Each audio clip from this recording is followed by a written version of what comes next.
นางนอนเฝ้าพี่นกค่ะ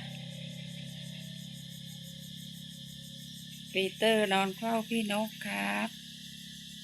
พี่ครับเตอร์นอนเฝ้าพี่นกครับดูนอนค่ะนอนทำตา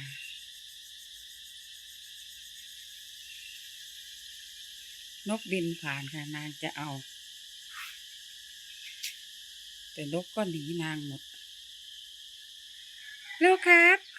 ดูดูดูดูดูทำตาถ้าจ้องนกของนาง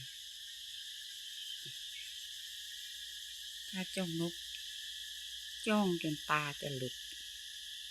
ลูกครับนกมาครับเจ้า